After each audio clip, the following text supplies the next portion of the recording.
As you know, we did a video on Ontario and we reacted to Ontario as a province. Yes. And we went ahead to react to Toronto. So the next city in Ontario is Ottawa.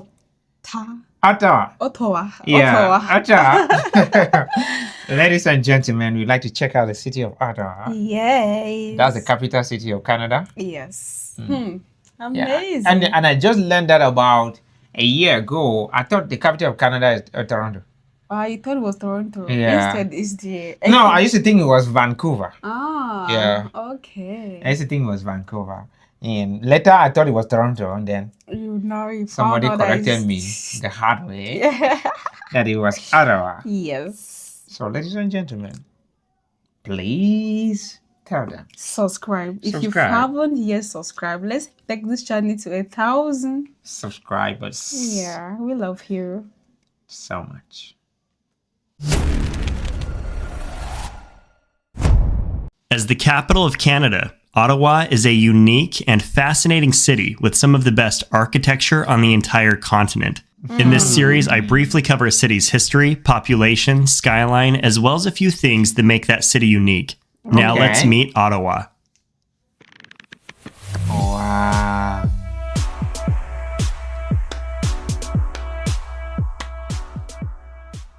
I always like to start by exploring how a city wound up being where it is today. Ottawa is located in southeastern Ontario at the confluence of the Ottawa, Rideau, and Gatineau rivers. The area was originally inhabited by the Algonquin people, who used the Ottawa River as a key trading route.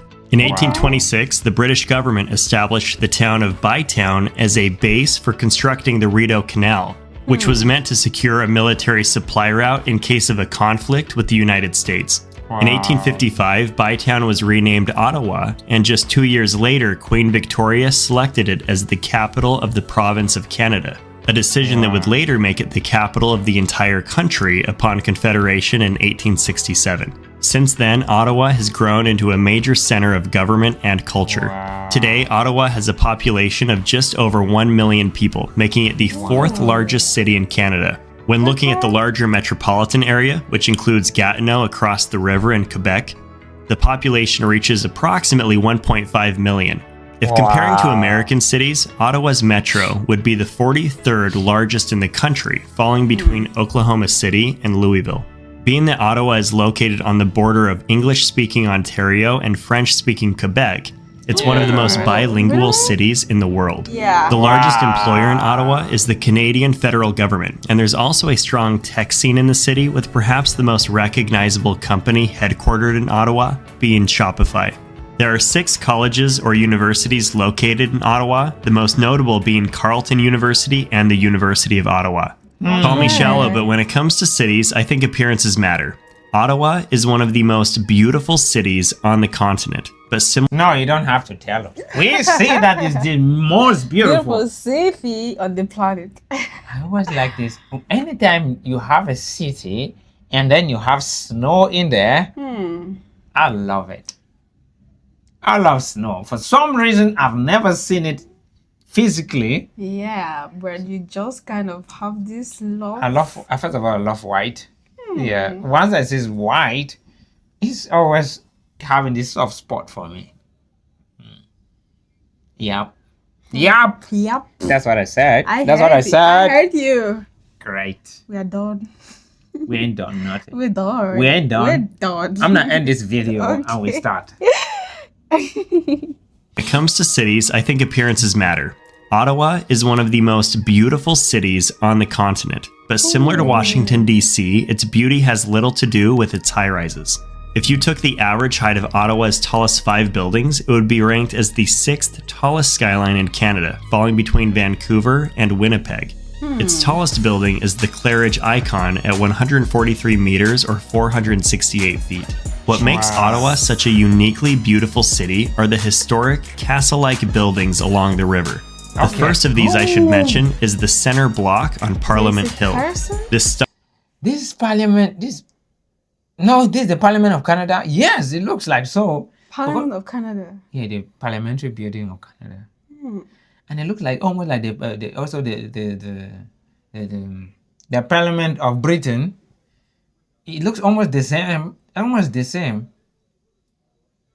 Wow. Oh my god, this is so It's so nice interesting. and interesting. Interesting, ladies and gentlemen. We love this. Interesting. Center block on Parliament Hill. This stunning Gothic building is home to the Canadian Parliament. Yeah, On the I south said side it. of the building is the Peace Tower, which is one of the most recognizable symbols of Canada and stands at 92.2 meters or 302 feet in height. Part of the reason the skyline of the city isn't more impressive is due to height restrictions meant to preserve the Peace Tower's dominance over the Ottawa skyline. On the other side of the building from the Peace Tower is the Circular Library of Parliament. Its design was inspired by the British Museum Reading Room in London. The Library of Parliament is the only portion of Centre Block that survived a fire in 1916, making it the oldest part of the entire building. There are a couple of other beautiful Gothic government buildings on Parliament Hill I should mention. The first is the West Block, which has the House of Commons chamber. The chamber room sits in an old central courtyard of the West Block building and has... It looks just like the British Parliament to me. I really don't know how the British Parliament looks like, so I wouldn't really say much. I wouldn't expect you to know. I mostly see that on the news when I'm watching news like BBC News, You ABC obviously News. would die for news when you literally don't know any news about your country. I don't give a shit about my country. Oh, Jimo. Hear you. I love my country, but I'm not proud of my country Okay. because they failed to make all these things nice. Oh, yeah. So, guys, our own Parliament House is called the Glass House. Yes. The glass. White House. No, the White glass House house. is for the US, right? Yeah. Yeah, our own Parliament House is called the Glass House. And Yes. we have 180 members of Parliament. Mm-hmm. Yeah. So, but And they who elect them is the president, right? no, the members of Parliament are actually elected by the people, but the Senate is elected, but the president appoints some of the senators, Oh, yeah. which Yeah. is absolutely crazy to have a senator appointed by the president. Yeah. It is impossible. But anyways, Well, it happens here. that's how our own political government works. Hmm. If you love it, you come over here. So anytime, Then if you love it, you should come over here. anytime you want to complain about Canada, please look up my own country and think and see for yourself. Maybe you would be happy where you live sometime. Yeah. Right? Yeah. in an old central courtyard of the West Block building and has a beautiful glass roof extending over it. I love how they've combined modern architecture with the historic Gothic walls to create this beautiful chamber.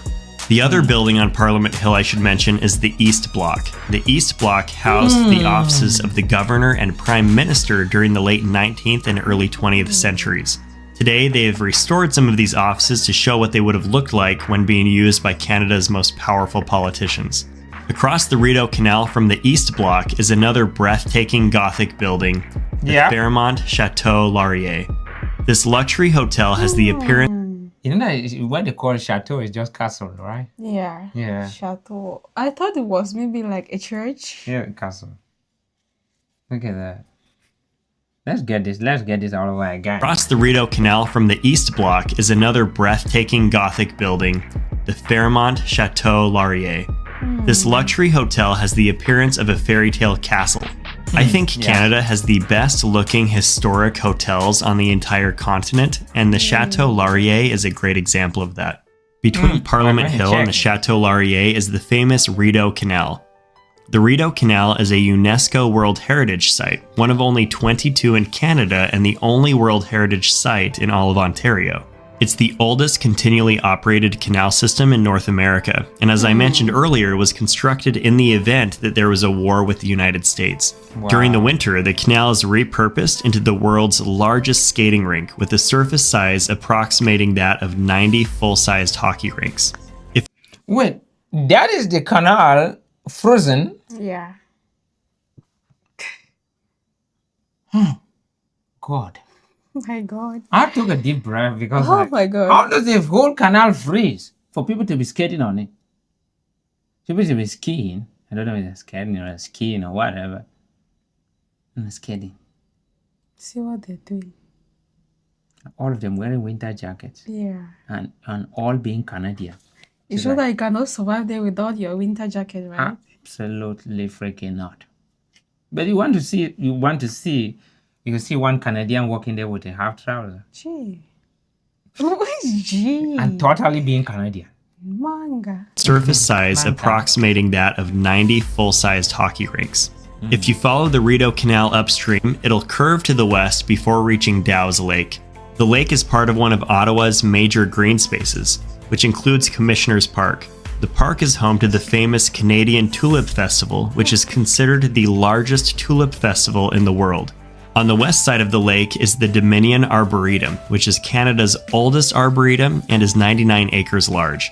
The Dominion Arboretum is part of the larger Central Experimental Farm, which, along with being a farm and research center, has the Canada Agriculture and Food Museum. The museum has interactive exhibits teaching about the history of agriculture in Canada. Another interesting museum is the Canadian Museum of Nature. It's located in yet another beautiful castle-like building.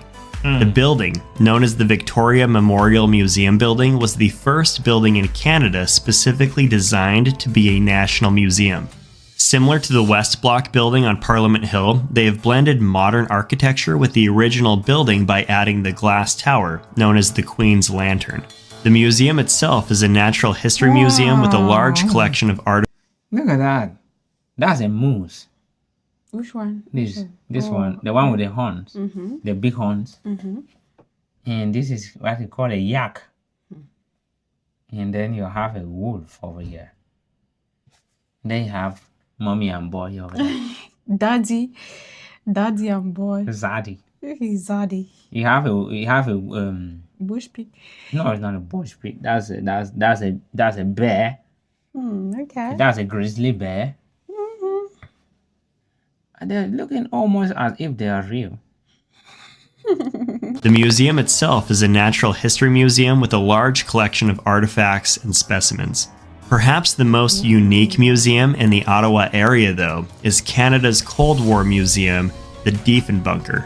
The Diefenbunker doesn't look like much at first glance, and that's because the 4-story, 100,000 square foot bunker is almost completely underground.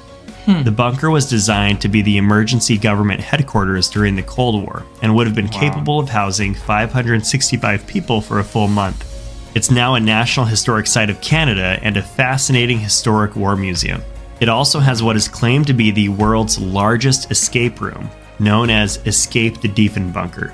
The most visited museum in all of Canada is the Canadian Museum of History, which is located in Gatineau across the Ottawa River from Parliament Hill.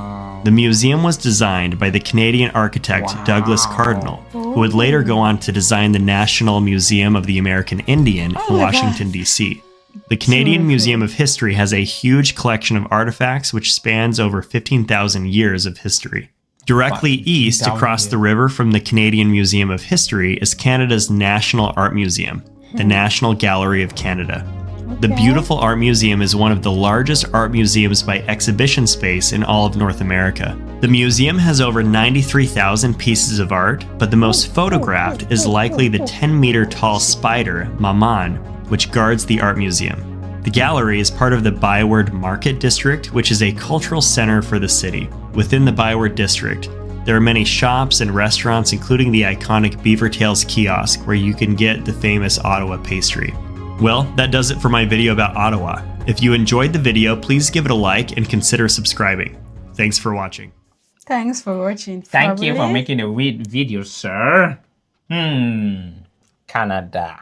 Not Canada. Not Canada. Canada. Oh my God. Yeah. That country. I'm surprised that I learn a lot about foreign news. Like, I listen to a lot of news online. I learned absolutely nothing about Canada until we started making videos about Canada. Yeah. Of course, which is of course good because I get to enjoy the videos very well. Yes, because you're kind of seeing them for your first time, more like for your first time. And some of the things you get to learn. You know, when you learn something new, you feel so gifted. I don't know. Yeah, you feel so impacted. Yeah. Ladies and gentlemen, thank you. Thank you. So much respect for Canada. Always be happy.